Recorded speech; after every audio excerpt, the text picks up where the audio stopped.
விண்ணப்பிக்கிறார் என்பதை நாம் சற்று புரிந்து கொள்ள வேண்டும். We should understand for what he is praying.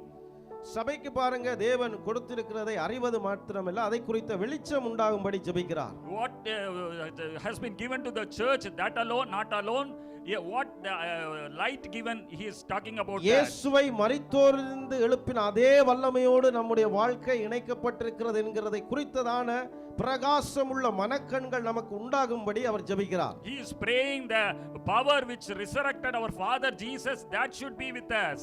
உள்ளான எங்களுடைய மனக்கண்கள் பிரகாசிக்கப்பட வேண்டும் என்பதற்காக அவர் ஜெபிக்கிறார். Our inner eye should shine. He is praying for that.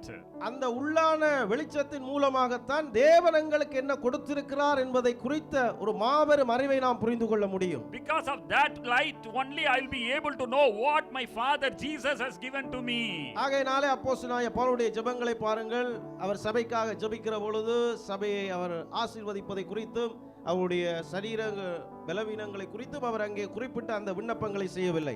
You can see the prayer of Paul. He never prays for his weakness, anything like that. அது தேவையானது கிடையாது என்று நான் குறிப்பிடவில்லை. I am not saying that is not required. அதை காட்டிலும் மேலானது ஒன்றை குறித்து அவர் பேசிக் கொண்டு வருகிறார். More than that much important thing he started talking. சபையானது எதை அறிந்து கொள்ள வேண்டுமோ அதை அறிந்து கொள்ள வேண்டும், அதை குறித்த வெளிச்சம் உண்டாக வேண்டும் என்பதை பற்றி அவர் பேசுகிறார். What church need to know that the church should understand. கிறிஸ்துவின் மூலமாக அவருடைய சிலுவை பரிகாரத்தின் மூலமாக இன்றைக்கு சபைக்கு என்ன நடந்திருக்கிறது என்பதை குறித்து அவர் பேசுகிறார். By the cross, by Jesus, what has happened to the church, he is talking about that. அது இன்றைக்கு சாதாரணமான ஒரு நிலையிலே சபையானது இல்லை என்பதை குறித்து அவர் அங்கே குறிப்பிடுகிறார். He is clearly saying that it is not in an ordinary way the church is functioning. தேவனுடைய அந்த வரம்பற்ற வல்லமை எங்களுடைய வாழ்க்கையிலே பாய்ந்து செல்லுகிறது என்பதை குறித்து ஒரு வெளிச்சம் நமக்கு உண்டாக வேண்டும் என்பதை குறித்து அவர் அங்கே பேசுகிறார். The power of our Father Jesus is flowing through us.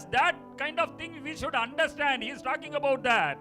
சத்தியத்தை நாம் கேட்பது மாத்திரமல்ல, அதை வாசிக்கிற பொழுது அதன் மூலமாக நமக்கு ஒரு வெளிச்சம் அடிக்கணும். By not only